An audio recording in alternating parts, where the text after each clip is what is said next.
जो हाथरस में घटना हुई वो पुलिसकर्मी द्वारा जो प्रियंका गांधी जी के मुद्दे पे हाथ लगाया गया, कई तरह के आरोप प्रत्यारोप लग रहे हैं, महिला कांग्रेस आरोप लगा रही है, इसको लेकर देखिए, घटना शर्मनाक है, पर हमें योगी जी पर विश्वास है कि वो अपने राज्य के अंदर अपराधियों को कभी भी संरक्षण नहीं दे सकते।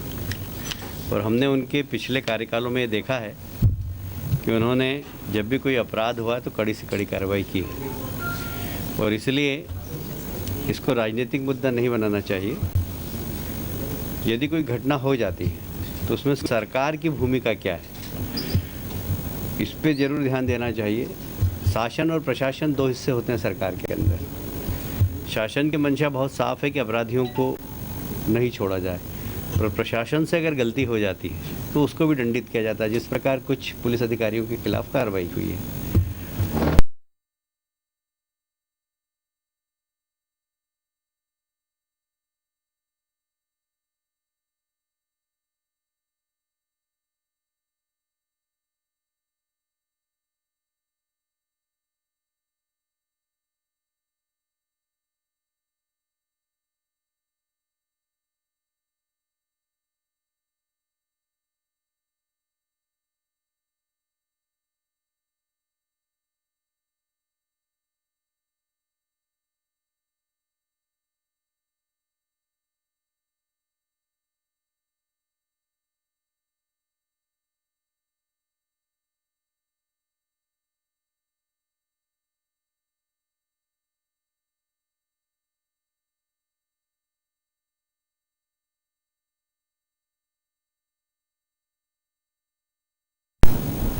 पंजाब में भी इसलिए हो रहा है कि पंजाब में कुल किसानों पर अपनी उपज को बेचने के बाद जो टैक्स लगता है वो 8% लगता है, और वो मंडी के एरेना में लगता है, और वहीं से राजनीति प्रारंभ होती है। तो वहाँ राजनीतिज्ञों का एक बहुत बड़ा नुकसान होगा कि उनका 8%, क्योंकि वो बाहर भी बेच सकेगा, वो मंडी पे आएगा ही। किसानों को मंडी से मुक्ति दिलाई, किसान अपना माल कहीं पर भी बेच सकता है, मंडी भी रहेगी, एमएसपी भी रहेगा।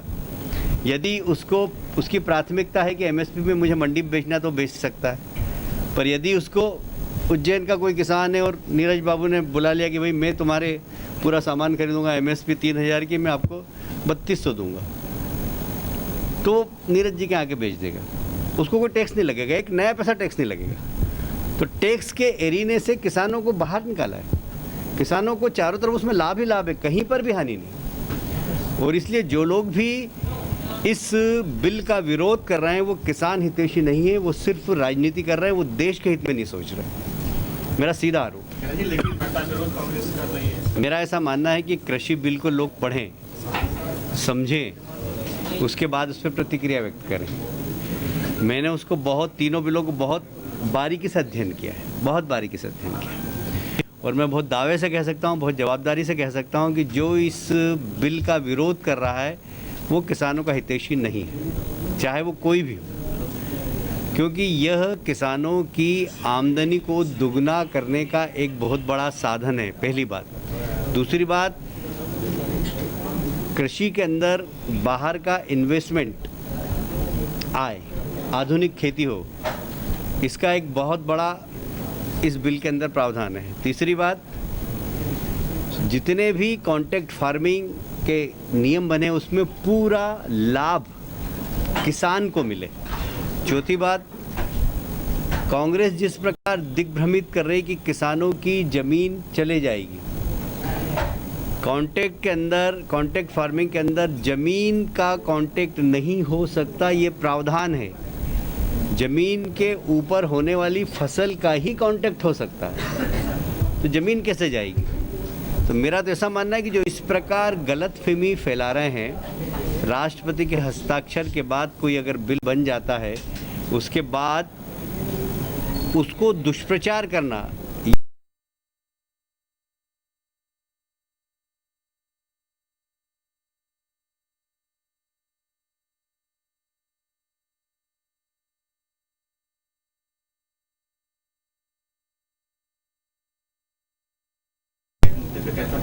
मुझे लगता है कि वे ठीक तरीके से किसानों को समझा नहीं पाए और उनके प्रदेश के किसानों के दबाव में आ गए। यदि उस बिल को खुद अच्छी तरीके से समझते और ढंग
घोषणा कब तक कर रही होंगी? आज चुनाव समिति की बैठक।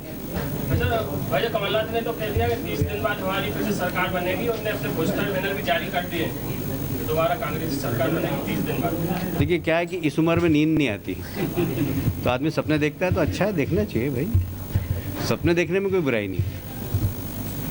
कौन सा कॉन्फिडेंस है उन्हें इस पर? मैंने बोला से आपको कि इस उम्र में नींद नहीं आती, नींद कम हो जाती, तो रात में सपने देखते हैं। राहुल गांधी एक ट्रैक्टर रैली निकाल रहे हैं, बड़ी किसी का जिम्मेदारी आपकी बागवानी में। आएंगे जाएंगे, दोनों जगह की जिम्मेदारी है। दूसरा ये था कि जो संभावित उम्मीदवार है उन्हीं को टिकट मिली है, कुछ फेरबदल हो सकता है। तभी तो शाम को आज चुनाव समिति की बैठक पता लग जाएगा।